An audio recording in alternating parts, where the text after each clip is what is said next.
उनके दूसरे ममालिक के साथ ताल्लुकात बहुत अच्छे हैं। हमारे तो ताल्लुकात अब हमारे घर में अच्छे नहीं है तो हम दूसरों के साथ कैसे अच्छे होंगे। तो उनके तो हर मुल्क के साथ अच्छे ताल्लुकात हैं, जैसे कि उनके साथ अमेरिका के साथ बड़े अच्छे ताल्लुकात हैं। अगर उनके ऊपर अभी कोई मुश्किल आ जाए तो साथ ही अमेरिका ने कहना मैं तुम्हारे साथ हूँ, तो हमारे साथ आए तो कहेगा इनको मारो और मारो। उसकी वजह ये भी बड़ी है। और वैसे भी इंडियन करेंसी को उन्होंने बहरीन, कतर और ये जैसे छोटे जो ईस्ट कंट्रीज हैं इनके ऊपर भी उन्होंने लगाना शुरू कर दिया है। लोग शुरू से अभी तक देखे आ रहे हैं, कभी डेमोक्रेसी आ रही है, कभी डिक्टेटरशिप आ रही है, लेकिन इंडिया के अंदर शुरू से आज तक 75-76 ईयर्स हो चुके हैं, लेकिन अभी तक उनकी डेमोक्रेसी चल रही है। इसके अलावा IT एक ऐसी फील्ड है जिसमें हम पाकिस्तानी लैग कर रहे हैं, इसी वजह से आई थिंक उनकी स्टेबिलिटी है। हाँ, लेकिन पाकिस्तानीज़ ने एक अच्छा दिया इनिशिएटिव लिया है जो नोट चेंज करने वाला है। इसकी वजह ये थी कि आवाम क्या करती है कि ब्लैक मनी को काफ़ी यूज़ करती है। उसको नंबर 1 तो बना नहीं सके, तो अब वो डिज़ाइन में ही चेंज करके इस तरह की हरकतें करके तो कुछ ना कुछ उसको वैल्यू बनाना चाहते हैं। अदरवाइज़ आप देखें, इंडिया ने जब अपना नोट ख़त्म कर दिया था बड़ा, तो उसकी करेंसी का बहुत बड़ा मेजर करप्शन जो एलिमेंट था वो ख़त्म हो गया था। तो हमारे इधर तो अभी तक 5000 का नोट भी नहीं बंद हुआ, वो भी उसी तरह ही है। उसके होते हुए बैंकिंग चैनल जो है हमारा वो डिस्टर्ब हो रहा है पूरा का पूरा। जैसे कि उनकी देखे ना, उनकी जो मुल्क को तरक्की कैसे कर रहा है, उनके मुल्क में एप्पल स्टोर आ गया, मर्सिडीज उन्होंने बनानी शुरू कर दी है, टेस्ला उनके मुल्क में आ गया। हमारे मुल्क में तो वो अभी तक कुछ भी नहीं ला रहे और लाना भी नहीं चाहते। वो कहते हैं कि ये लोग तो हमारी ऑडी का ख्याल नहीं रख सकते, तो हम लोग ये यहाँ पे अपना ब्रांड एम्बेसडर कैसे हम बनाएं। इस टाइम पे जो इंडियन रुपी है वो पाकिस्तानी रुपी के 3.38 है। तो 3.38 का मतलब है कि हम अगर आपके पास पैसे पड़े हुए हैं इंडियन रुपीज़ में तो वो उसकी वैल्यू हमेशा ज़्यादा है। तो जब हम नए नोट निकालेंगे उससे फ़ायदा ही होगा मेरे ख्याल। ये वही बांग्लादेश है, जब हमारे साथ था तो हम वहाँ पे कोई फैक्ट्रीज नहीं बनाते थे कि वहाँ पे हर साल सैलाब आते हैं, तो वो सारी फैक्ट्रीज इधर लगी हुई थी। लेकिन जैसे ही वो हुई हैं, अब उसके बाद हमारे इनसिक्योरिटी और ये जो हमारी लोड शेडिंग के मसाइल आए हैं, उसकी वजह से यहाँ के जो इंडस्ट्रियल मतलब आदमी थे वो उन्होंने वहाँ से उठाया अपना पैसा और बांग्लादेश ले गया।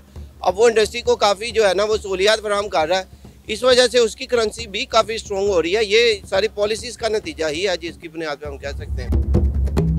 नाजरीन, एक बहुत बड़ी खबर और बहुत अमेजिंग खबर निकल कर सामने आई है कि इंडियन रुपी एशिया की नंबर 1 करेंसी बन गई है। जी हाँ नाजरीन, आप लोग बिल्कुल सही सुन रहे हैं। एशियन कंट्रीज में जितने भी ममालिक आते हैं, जापान से लेकर तुर्की तक, इंडियन रुपी ने उन तमाम करेंसीज को पीछे छोड़ दिया है और इंडियन रुपी एशिया की नंबर 1 करेंसी बन गई है। सिर्फ 2 ही करेंसी हैं जिनकी वैल्यूज डॉलर के मुकाबले में बड़ी हैं, एक बांग्लादेशी टका और दूसरा इंडियन रुपी। जी हाँ नाज़रीन, बहुत बड़ी खबर है कि इंडियन रुपी एशिया की नंबर 1 करेंसी बन गई है। इसी मुद्दे पर आज हम बात करेंगे पाकिस्तान की आवाम से और जानेंगे उनकी राय, और साथ ही साथ इंडिया और पाकिस्तान की करेंसी का कंपैरिजन भी करेंगे, जानने की कोशिश करेंगे कि आज पाकिस्तान की करेंसी की क्या वैल्यू है, क्योंकि इंडिया की करेंसी एशिया की नंबर 1 करेंसी बन चुकी है। तो आइए चलिए हमारे साथ। अस्सलाम वालेकुम। वालेकुम अस्सलाम। सर, आपका नाम? मोहम्मद नुमान। मोहम्मद नुमान, क्या करते हैं आप? मैं स्टूडेंट हूँ और एज अ टीचर भी काम कर रहा हूँ। ज़बरदस्त। अच्छा, एक बहुत बड़ी और बहुत ही अमेजिंग खबर सामने आई है कि Indian rupee number 1 Asian currency बन गई है। क्या कहेंगे, इंडिया की बहुत बड़ी अचीवमेंट है। उसके बरक्स अगर हम पाकिस्तानी करेंसी का मुआवजा करें तो आपने शायद खबर भी सुनी हो कि पाकिस्तान की करेंसी जो है वो टोटली तौर पर चेंज हो रही है। जी, उसकी वजह तो यही है कि लोगों के घर में पैसा बहुत पड़ा हुआ है जिसका उनके पास प्रूफ नहीं है। मतलब कि जिसे हम कहते हैं कि चोरी का पैसा पड़ा हुआ है, उनका प्रूफ नहीं है, ब्लैक मनी जिसे हम कहते हैं वो पड़ा हुआ है, उसकी वजह से चेंज कर रहे हैं। और दूसरी वजह ये है कि जो ये जाली नोट बहुत शुरू हो गया है, ठीक है, 5000 में तो बहुत ज़्यादा जाली नोट आ रहा है जिसकी वजह से कि लोगों का नुकसान हो रहा है, ठीक है, हमारी करेंसी डी वैल्यू हो रही है। तो इसकी वजह ये भी एक मेन जो हम लोग सोच सकते हैं वो यही है। इसके अलावा उन्होंने मतलब तो अनाउंसमेंट कर दी है कि मार्च तक हम लोग इसका नए नोट जारी कर देंगे। कोई हम लोग उसके प्लान कर रहे हैं, ड्राइंग्स कर रहे हैं कि कौन सा नया कलर आना चाहिए, कैसा नोट बनना चाहिए। उसके लिए उन्होंने एक कंपटीशन भी रखा हुआ है कि हर बंदा अपना एक नोट बनाए और बना के हमें दिखाए कि ये नोट हम लोग चाहते हैं कि ऐसा होना चाहिए, इसमें ये चेंजिंग होनी चाहिए, ऐसा होना चाहिए। तो सर, इंडिया के बारे में क्या कहेंगे? कितनी बड़ी अचीवमेंट है इंडिया की कि आज हमारे हमसाए मुल्क की करेंसी जो है वो नंबर 1 एशियन करेंसी बन गई है। उसकी वजह ये कि उसके दूसरे ममालिक के साथ ताल्लुकात बहुत अच्छे हैं। हमारे तो ताल्लुकात अब हमारे घर में अच्छे नहीं है तो हम दूसरों के साथ कैसे अच्छे होंगे। तो उनके तो हर मुल्क के साथ अच्छे ताल्लुकात हैं, जैसे कि उनके साथ अमेरिका के साथ बड़े अच्छे ताल्लुकात हैं। अगर उनके ऊपर अभी कोई मुश्किल आ जाए तो साथ ही अमेरिका ने कहना मैं तुम्हारे साथ हूँ, तो हमारे साथ आए तो कहेगा इनको मारो और मारो। उसकी वजह ये भी बड़ी है। और वैसे भी इंडियन करेंसी को उन्होंने बहरीन, कतर और ये जैसे छोटे जो ईस्ट कंट्रीज हैं इनके ऊपर भी उन्होंने लगाना शुरू कर दिया है कि अगर आप लोग एयरपोर्ट से कोई मतलब कि चीज़ परचेज करना चाहते हो तो वो भी आप कर सकते हो। अब उनकी लोकल करेंसी में आप परचेज करो। आपको पहले तो ये होता था ना कि आपको जो करेंसी है वो उनके मुल्क के मुताबिक चेंज करवाएंगे, देन आप परचेजिंग कर सकते हैं। अब ऐसा नहीं है, अब आप इंडियन करेंसी दे के भी आप चेंजिंग कर सकते हैं, कुछ भी परचेज कर। ये तकरीबन मेरा ख्याल है कोई 18 से 19 ममालिक ऐसे हैं जहाँ पर इंडियन करेंसी को यूज़ किया जा रहा है इंटरनेशनल ट्रेड के लिए। जी ऐसे ही है, ये तो होगा अब तो आहिस्ता आहिस्ता। जैसे कि उनकी देखे ना, उनकी जो मुल्क है वो तरक्की कैसे कर रहा है। उनके मुल्क में एप्पल स्टोर आ गया, मर्सिडीज उन्होंने बनानी शुरू कर दी है, टेस्ला उनके मुल्क में आ गया। हमारे मुल्क में तो वो अभी तक कुछ भी नहीं ला रहे और लाना भी नहीं चाहते। वो कहते हैं कि ये लोग तो हमारी ऑडी का ख्याल नहीं रख सकते, तो हम लोग ये यहाँ पे अपना ब्रांड एम्बेसडर कैसे हम बनाएं इनको। तो अब ये देखें ना कि उनके करेंसी की वैल्यू कितनी ज़्यादा बढ़ गई है कि डॉलर के मुकाबले में आपको पता है सिर्फ 2 मुल्कों की करेंसी ऐसी है जिनकी वैल्यूज बढ़ी है, एक बांग्लादेशी टका और एक इंडियन INR। तो उसकी वजह देखे ना आप कि हमारे मुल्क में करप्शन कितनी है। हर बंदा तो करप्शन के चक्करों में है कि भाई मैं जो कमा रहा हूँ ना उसको मैं ऑनलाइन ट्रांजेक्शन ना करूँ, मैं कैश पे काम करूँ। और कैश पे इसीलिए कि उसका प्रूफ नहीं होगा। ऑनलाइन ट्रांजेक्शन करूँगा तो मुझे टैक्स पे करना पड़ेगा, मैं फाइलर होना पड़ेगा। नॉन फाइलर रहूँगा तो मेरे पैसे 2-3 हज़ार रुपया बचता रहेगा। पाकिस्तान में कोई कॉन्सेप्ट ही नहीं है डिजिटल पेमेंट का, ऑनलाइन ट्रांजैक्शंस का। अगर हम बात करें तो आपको पता है कि इंडिया में एक बेकारी भी कैश में भीख नहीं लेता, उसने भी गले में QR स्कैनिंग कोड पहना होता है कि भाई आपने अगर भीख मुझे देनी है तो मेरे इस कोड को स्कैन करें और मुझे भीख दे दे। वहाँ पे यहाँ तक कि छाबड़ी वाला, रेड़ी वाला, बेकारी तक वहाँ पर कैश नहीं लेता। और हमारे यहाँ पर डिजिटल पेमेंट का, ऑनलाइन पेमेंट ट्रांजैक्शन का कोई कॉन्सेप्ट ही नहीं है, लोगों को पता ही नहीं है ये होता क्या है। अभी जैसे कि आपने सुना होगा कि पेपाल पाकिस्तान में आ रहा है, ठीक है, लेकिन आ रहा था, अब उन्होंने क्या हम नहीं आ रहे, अब नहीं आएगा क्योंकि उसे पता है कि ये लोग हमारा फिर हमें डिग्रेड ही करेंगे। हालांकि वो इतनी बड़ी एक मतलब समझ लें कि उनकी फ्रेंचाइज चल रही है, इतना बड़ी वो कंपनी लेके चल रही है। हमारे यहाँ पे जैज़ कैश इसी तरह चलता है, हम लोग तो उसको नहीं अच्छी तरीके से सपोर्ट करते। हम तो उसमें भी 2 नंबरी करने के चक्करों में होते हैं। और आपको ये भी पता होगा कि जैसे कि स्टेट बैंक ने इस साल लास्ट ईयर में कहा था कि भाई मतलब कि 50,000 के अगर आप ट्रांजेक्शन करते हैं तो उसके ऊपर मैं आपसे 6% लूँगा, ठीक है। अब आप 50,000 की ट्रांजेक्शन करते हो, आपको 600 रुपया कटिंग होगा। तो हर बंदे की जान जाती है, मैं 600 रुपया दूँ इनको, 50 पैसे भी मेरे हैं, निकलवाने भी मैंने हैं, 600 रुपया भी मैं दूँ। तो ये वजह भी है ना कि लोग टैक्स की ये शरह कम कर दे, सूद की शरह कम कर दे, तो फिर लोगों को भी इश्यूज़ नहीं होंगे। अब जैसे कि GST के ऊपर 19% लगा दिया हुआ है, अब आप उस पर उधर भी टैक्स दे रहे हैं, आप वो जो पैसे निकलवा रहे हैं ATM से वहाँ पे भी टैक्स दे रहे हैं, तो आप तो हर जगह टैक्स ही दे रहे हैं। अच्छा, कुछ हमारी आवाम का भी कसूर है, लेकिन कुछ हमारी गवर्नमेंट की जानिब से आवाम को रिलीफ भी नहीं मिल रहा ना, फेवरेबल पॉलिसीज भी नहीं मिल रही। इसलिए आवाम में ना तो ऑनलाइन और डिजिटल पेमेंट का कोई कॉन्सेप्ट है और ना ही उनमें शाउर है और ना वो इस तरफ आना चाहते हैं। गवर्नमेंट टिक कौन सी रही है, पहले आप मुझे ये बताएं। गवर्नमेंट तो टिकती नहीं है, जब तक टिकेगी नहीं तो फिर दूसरे को तो वो चलने देंगी नहीं। यहाँ पे तो एक सीट पे आ रहा दूसरा उसकी टांग खींचने के लिए आ जाता है। फिर हम कहते हैं हमारे मुल्क के हालात सीधे नहीं हो रहे। हालात सीधे नहीं हो सकते इस तरह जब तक हम लोग खुद नहीं चाहेंगे, ठीक है। हम लोग को अपना एक हमारा तो कोशिश ये होती है कि बस हम लोग दूसरे के पीछे लगे रहें, ठीक है। जैसे वो कह रहा है वैसे कर लो, मुल्क में आग लगा दो, ये कर दो, वो कर दो, बस इस चक्करों में। हालांकि खाना तो हमने खुद ही अपना कमा के, ठीक है। आज हम कहते हैं कि हमारी 32,000 सैलरी है, हम लोग कैसे गुजारा करेंगे। तो ठीक है ना, फिर अपने मुल्क के साथ आप लोग खुद ही सिंसियर नहीं है तो दूसरा कैसे होगा। अब आप कहते हैं कि हम लोग इसराइल के खिलाफ नहीं निकल सकते, हमारे पे पाबंदियाँ हैं, तो क्यों नहीं निकलते? ये निकले ना। अगर मुसलमान होने का भी सबूत दें, वहाँ भी नहीं जाना। फिर ऊपर से कहने कि हमारे ऊपर ऐसे आफतें आ रही हैं तो फिर आएंगी, फिर जो ज़लज़ले आते हैं, दूसरी आफत आती है तो फिर आएंगी, फिर ऐसे तो हो गई। अच्छा, ये जो पाकिस्तान ने एकदम से करेंसी चेंज करने की अनाउंसमेंट की है, इस पर आप क्या कहना चाहेंगे? ऑलरेडी हमारी करेंसी की वैल्यू बहुत ज़्यादा डाउन हो रही है, उसके साथ ही साथ गवर्नमेंट ने ये अनाउंसमेंट कर दी है। उसकी वजह तो मैंने आपको पहले बताया कि एक तो जो बड़ा नोट है हमारा, उसमें बहुत ज़्यादा फ्रॉड हो रहा है, ठीक है। हर बंदा, और वैसे भी आपको पता होगा जो काला धन होता है, ब्लैक मनी होती है, उसका सबसे सेव करने का तरीका वो यही है कि उसको बड़े नोटों में करके अपने घर में रख लो। छोटे नोट में तो नहीं रख सकते। अब आप अपनी घर में जो आपकी ब्रीफ केस है उसको कितना को भर लेंगे आप। तो उसकी वजह बस एक यही है कि आप जो ये बड़ा नोट होता है उसको अपने घर में रख लें, ठीक है। इसकी वजह से अब देखिए वो नोट चेंज करेंगे तो सारी वहाँ बाहर निकलेगी। नोट चेंज करवाने के लिए फिर वो बैंक भी प्रूफ मांगेगा, इतने पैसे कहाँ से लेके आ रहे हो, वहाँ से भी पकड़े जाएंगे। तो करप्शन में थोड़ा सा कंट्रोल तो होगा। आपका नाम? मेरा नाम हमजा। हमजा, क्या करते हैं आप? जी मैं सिविल इंजीनियर हूँ। ज़बरदस्त। हमजा, एक बहुत बड़ी और ब्रेकिंग न्यूज़ सामने आई है कि Indian rupee number 1 Asian currency बन गई है। क्या कहेंगे? ऑलरेडी इंडिया की करेंसी की वैल्यू दिन ब दिन डॉलर के अकॉर्डिंगली बहुत ज़्यादा ऊपर जा रही थी, लेकिन अगर हम बात करें तो सिर्फ 2 कंट्रीज़ ऐसी हैं जिनकी करेंसी की वैल्यू डॉलर के अकॉर्डिंगली बढ़ी है, एक बांग्लादेशी टका और दूसरा इंडियन रुपी, क्या कहना चाहेंगे इस पर? मैं इसके बारे में यही कहना चाहूँगा कि वो स्टेबिलिटी के लिए चलते रहे। हम लोग शुरू से अभी तक देखे आ रहे हैं, कभी डेमोक्रेसी आ रही है, कभी डिक्टेटरशिप आ रही है, लेकिन इंडिया के अंदर शुरू से आज तक 75-76 ईयर्स हो चुके हैं, लेकिन अभी तक उनकी डेमोक्रेसी चल रही है। इसके अलावा IT एक ऐसी फील्ड है जिसमें हम पाकिस्तानी लैग कर रहे हैं, इसी वजह से आई थिंक उनकी स्टेबिलिटी है। हाँ, लेकिन पाकिस्तानीज़ ने एक अच्छा दिया इनिशिएटिव लिया है जो नोट चेंज करने वाला है। इसकी वजह ये थी कि अवाम क्या करती है कि ब्लैक मनी को काफ़ी यूज़ करती है, अवाम लेके नोट्स रख लेती है, बाद में बढ़ते हैं, उसका रेट वगैरह बढ़ता है। तो मेरे ख्याल में ये एक अच्छा इनिशिएटिव है, हमारे स्टूडेंट्स को भी इसमें पार्टिसिपेट करना चाहिए, इसलिए कि इसके थ्रू ये होगा कि जो पुराने नोट्स लोगों ने रखे हुए हैं तो वो उसको निकालेंगे और ओवरऑल इसकी मेरे ख्याल में अच्छी आएगी, इनपुट अच्छा आएगा, इसका आउटपुट अच्छी आएगी, क्योंकि इस टाइम पे जो इंडियन रुपी है वो पाकिस्तानी रुपी के 3.38 है। तो 3.38 का मतलब है कि हम अगर आपके पास पैसे पड़े हुए हैं इंडियन रुपीज़ में तो वो उसकी वैल्यू हमेशा ज़्यादा है, तो जब हम नए नोट निकालेंगे उससे फ़ायदा ही होगा मेरे ख्याल में।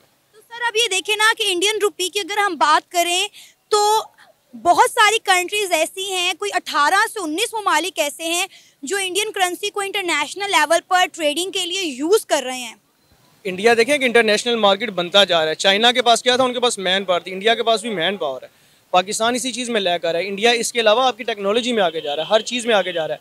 उन्होंने अपना स्पेसशिप से रिलेटेड जो भी उनके मामलात हैं उसमें भी वो बड़ा इम्प्रूव कर रहे हैं। पाकिस्तान ने अभी तक क्या किया, देखें पाकिस्तान भी इंशाल्लाह इम्प्रूव कर रहा है। आपको अपनी नौजवान नस्ल को देनी चाहिए कि हमारी भी अभी देखें नस्ल के स्टूडेंट्स हैं वो भी काफ़ी अच्छा परफॉर्म कर रहे हैं, इसी तरह GK के स्टूडेंट्स हैं तो हम भी परफॉर्म कर रहे हैं। हमें उनके साथ कंपैरिजन नहीं करना चाहिए। देखें फर्स्ट डे से अभी तक जब पाकिस्तान बना था तो वो हमसे आगे थे, हर चीज़ उनके पास ही, इंडस्ट्रीज उनके पास ही, हमने ज़ीरो से स्टार्ट किया, उनके पास बनाया था। तो आपको अपनी नौजवान नस्ल को खाली ये नहीं डिमोरल नहीं करना चाहिए, उनको मोरल ये देना चाहिए कि हमने ज़ीरो से किया है। लेकिन सर हमारे सियासतदान तो यही कहते हैं कि 90 की दहाई में पाकिस्तान इंडिया से आगे था, हमारी करेंसी की वैल्यू इंडिया की करेंसी से ज़्यादा थी, हमारे पास जो थे मशीनरीज थी, हमारे पास इंडस्ट्रीज थी, लेकिन हमारे सियासतदानों ने उसको संभाला नहीं, इस वजह से आज इंडिया आगे और हम पीछे रह गए हैं। उसकी वजह यही है जो मैंने स्टार्ट में आपसे बताई थी कि स्टेबिलिटी नहीं है इंडिया में। क्या स्टेबिलिटी है, डेमोक्रेटिक स्टेबिलिटी जिसको हम कहते हैं, पाकिस्तान में वो नहीं है। पाकिस्तान में स्टेबिलिटी नहीं है इसी वजह से, क्योंकि आप देखें हर 5 साल के बाद एक सियासतदान को नहीं पता कि वो दोबारा आ रहा है कि नहीं आ रहा, तो जितनी देर के लिए वो आता है वो कोशिश करता है कि मैं जितने ज़्यादा नोट संभाल सकूँ मैं समेट लूँ। तो सर इंडिया की जो रुपी है इतनी तेज़ी से इसकी वैल्यू बढ़ रही है, आपको लगता है अनकरीब ये डॉलर को बीट कर देगा? नहीं, इंडिया अभी वहाँ तक नहीं पहुँच सकता। देखिए अमेरिका बहुत आगे है, डॉलर बहुत आगे की चीज़ है, ठीक है। इंडिया कोशिश कर रहा है और हमें भी ऐसे एज एन एनिमी की बजाय उनको एज अ फ्रेंड लेना चाहिए, अपने रास्ते खोलने चाहिए, उनसे ट्रेड करनी चाहिए, क्योंकि देखिए चाइना इसी तरह आगे जा रहा है कि चाइना हर चीज़ के साथ ट्रेड कर रहा है।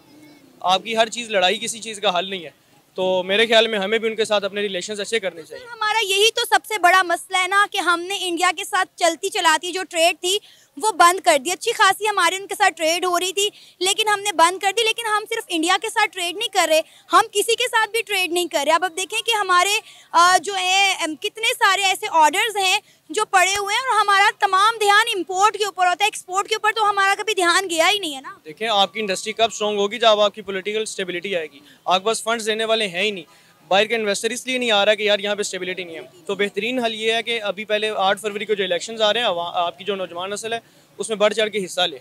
जब आपकी इंटरनल स्टेबिलिटी आएगी तो ही आगे पास आउटर स्टेबिलिटी आएगी। तो मेरे ख्याल में पहले अपने नौजवान नस्ल को इस चीज़ का शऊर देना चाहिए कि इस वोट का फ़ायदा क्या है, एक वोट का फ़ायदा क्या है, ना कि एक बिरयानी के डब्बे के ऊपर बेचना चाहिए। और सर हम बातें करते थे बांग्लादेश को, अब आप देख लें कि सिर्फ 2 ही मुल्कों की करेंसी जो है उनकी वैल्यूज़ में इजाफा हुआ है, एक बांग्लादेश का टका और दूसरा इंडियन रुपी। अब तो उनका टका भी हमसे ज़्यादा हो गया।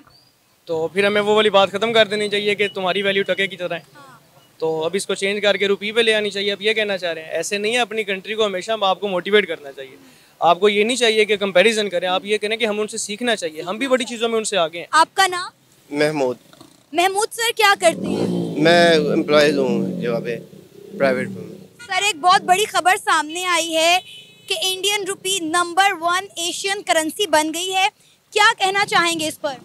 जी इसके बारे में तो हमारे हुक्मरानों को सोचना चाहिए कि ये क्यों नंबर 1 बन गई, क्योंकि उनकी पॉलिसीज़ जो थी ना वो फाइनेंशियल पॉलिसी इतनी पावरफुल है कि वो अपनी लाइन ऑफ लेंथ को सही डायरेक्शन में लेके जा रहे हैं।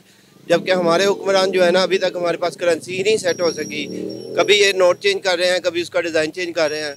तो ये हमारे सियासतदानों को सोचना चाहिए, हमारे हुक्मरानों को सोचना चाहिए कि क्यों वो नंबर 1 बनी, उनकी क्या फाइनेंशियल जो इम्प्लीकेशन थी उनकी उनमें इतनी कंटिन्यूटी थी कि वो नंबर 1 बन गए हैं। सर अब ये देखें ना कि पाकिस्तान में खबर सामने आई है कि पाकिस्तान की तमाम तर करेंसी जो है वो बदल दी जाएगी, यहाँ तक कि उनके नंबर्स भी चेंज कर दिए जाएंगे, कलर्स भी और डिज़ाइन भी। ऑलरेडी हमारी करेंसी की वॉट लगी पड़ी है, उसके ऊपर सोने पे सुहागा कि हमारी गवर्नमेंट ने अनाउंस किया है कि 10 रुपये से लेकर 5,000 तक का तमाम नोट जो है वो बदल दिया जाएगा। जी, जब वो उसको नंबर 1 तो बना नहीं सके तो अब वो डिज़ाइन में ही चेंज करके इस तरह की हरकतें करके तो कुछ ना कुछ उसको वैल्यू बनाना चाहते हैं। अदरवाइज़ आप देखें इंडिया ने जब अपना नोट ख़त्म कर दिया था बड़ा, तो उसकी करेंसी का बहुत बड़ा मेजर करप्शन जो एलिमेंट था वो ख़त्म हो गया था। तो हमारे इधर तो अभी तक 5,000 का नोट भी नहीं बंद हुआ, वो भी उसी तरह ही है। उसके होते हुए बैंकिंग चैनल जो है हमारा वो डिस्टर्ब हो रहा है पूरा का पूरा। तो इस वजह से जो है ना करप्ट प्रैक्टिस जो है वो जारी है। अगर वो 5,000 का नोट बंद किया जाए, और ये डिज़ाइन को तो इतना इशू नहीं है, डिज़ाइन को तो आप देख लें कि कागज़ है, कागज़ का क्या वैल्यू हो सकती है। उसकी असल वैल्यू यही है कि उसको बैंकिंग चैनल में लेके आया जाए और उसकी वैल्यू को इन्हांस किया जाए। ये आपको लगता है कि अनकरीब इंडिया की जो करेंसी है या इंडियन रुपी है वो डॉलर को पीछे छोड़ देगी? क्योंकि अभी जो है डॉलर के मुकाबले में 2 ही मुल्कों की करेंसी की वैल्यू बढ़ी है। पूरी तमाम एशियन कंट्रीज़ में से जितनी भी जापान और तुर्की से लेकर एशियन ममालिक हैं, सिर्फ एक बांग्लादेश का टका बढ़ा है और दूसरा INR। जी, उसकी वजह यही है कि वो अपनी जो तजारत है उसमें इंडियन करेंसी जो है उसको प्रमोट कर रहे हैं। तो उसके काफ़ी ज़्यादा मुल्कों से, अब तो आलमोस्ट हर मुल्क से उसका हो रहा है माहिदा। तो इस वजह से, लेकिन ये कहना कबल अज़ वक्त होगा कि वो डॉलर को पीछे छोड़ देगा, क्योंकि डॉलर का अभी भी जो वैल्यू है ना उसकी, वो रिकग्नाइजेशन पूरी दुनिया में है। तो इंडियन रुपीस का तो अभी चंद ममालिक के साथ उन्होंने एग्रीमेंट किया है, जिसके तकरीबन मेरा ख्याल है 18 से 19 ममालिक हैं जो इंडियन रुपीस को इंटरनेशनल लेवल पर जो है यूज़ कर रहे हैं, इंडियन करेंसी में ट्रेड करने को भी तैयार हैं। जी, वो बिल्कुल ऐसे ही है, लेकिन डॉलर तो इंटरनेशनल मार्केट का है, कमोडिटीज़ का वो इंटरनेशनल मार्केट में वो इसको एक वैल्यू हासिल है। तो ये कह सकते हैं, लेकिन अभी ये काफ़ी पीछे है। अगर इंडिया इसी तरह तरक्की करता रहा और वो अपनी जो है उसकी तरक्की, लेकिन उसको हिंदुत्व से जो उसकी जो उससे हो सकती है ना प्रॉब्लम, वो उसको देखना पड़ेगा। अगर वो इसी तरह कंटिन्यू रहा तो फिर ये मैं नहीं कह सकता कि वो इतना दूर तक जाएगा, अपनी करेंसी को करेगा, क्योंकि उसकी वजह से वो दुनिया में जो है ना वो विक्टिम होता जा रहा है कि ये जो है ना यहाँ पे बुनियादी हकूक़ की पासदारी नहीं हो रही। सर बांग्लादेश के बारे में क्या कहेंगे? अब तो देखें कि उनका एक टका पाकिस्तानी रुपये से ज़्यादा हो गया। और बांग्लादेश की अगर हम बात करें तो ये वो मुल्क है जो हमसे टूटकर अलग हो गया, हमसे बाद में बना, और आज उसकी करेंसी की वैल्यू पाकिस्तान से ज़्यादा है। अब आप देखें कि पिछले दिनों में किसी मुल्क की करेंसी की वैल्यूज़ नहीं बढ़ी सिवाय बांग्लादेशी टका और इंडियन रुपी के। जी, बांग्लादेश ने देखें अपनी वही बात आ जाती कि पॉलिसीज़ को लेके चले हैं वो। ये वही बांग्लादेश है, जब हमारे साथ था तो हम वहाँ पे कोई फैक्ट्रीज़ नहीं बनाते थे कि वहाँ पे हर साल सैलाब आते हैं, तो वो सारी फैक्ट्रीज़ इधर लगी हुई थी। लेकिन जैसे ही वो हुई हैं, अब उसके बाद हमारे इनसिक्योरिटी और ये जो हमारी लोड शेडिंग के मसाइल आए हैं, उसकी वजह से यहाँ के जो इंडस्ट्रियल मतलब आदमी थे वो उन्होंने वहाँ से उठाया अपना पैसा और बांग्लादेश ले गए। अब वो इंडस्ट्री को काफ़ी जो है ना वो सहूलियात फराहम कर रहा है, इस वजह से उसकी करेंसी भी काफ़ी स्ट्रॉन्ग हो रही है। ये सारी पॉलिसीज़ का नतीजा ही है जिसकी बुनियाद पर हम कह सकते हैं। अब देखिए ना कि इंडिया में पेपाल काम कर रहा है। पेपाल ने पाकिस्तान में आना था, लेकिन उन्होंने पाकिस्तान में आने से मना कर दिया। अब अगर हम बात करें डिजिटल पेमेंट का, तो पाकिस्तानियों में कोई कॉन्सेप्ट ही नहीं है, उनको पता ही नहीं है कि डिजिटल पेमेंट होते क्या है। ऑनलाइन ट्रांजैक्शन का लोगों को कोई लेना देना नहीं है, कोई अता पता ही नहीं, कोई शाऊर ही नहीं है इस चीज़ का। नहीं, देखें ऑलरेडी वो पाकिस्तान में तो इतना फ्रॉड है बहुत ज़्यादा है। उस पर आप अगर क्रिप्टो पे चले जाते हैं, कोई भी करेंसी आप इस तरह की करते हैं, तो वो तो डेफिनेटली है पाकिस्तानी अवाम को तो वो सूट नहीं करती। उसके लिए आपको इंटरनेशनल चैनल खोलने पड़ते हैं जैसे पेपाल वगैरह, तो वो हमारे पास ऑलरेडी बैन है। अभी हम रिसेंटली तो वो जो है उससे फैटअप के वो ग्रे लिस्ट से निकले हैं। सो ये सारी चीज़ें हैं, ये वो दूर होती जाएंगी। हमारे जो सियासतदान हैं वही अगर बैंकिंग चैनल की तरफ आएंगे, राग़ब होंगे, तो इंशाल्लाह हमारा भी उम्मीद है कि ये जो क्रिप्टो करेंसी है वो भी अडॉप्ट कर सकते हैं। ये था हमारा आज का प्रोग्राम। आपने जाने पाकिस्तानी अवाम के जज्बात और तासुरात। उम्मीद है आपको आज का हमारा ये प्रोग्राम पसंद आया होगा। आप भी अपनी राय का इजहार कर सकते हैं नीचे दिए गए कमेंट सेक्शन में। इसी के साथ मुझे इजाज़त दें, पर जाने से पहले हमारे चैनल को सब्सक्राइब करें, वीडियो को लाइक करें और शेयर करें। अल्लाह हाफिज़।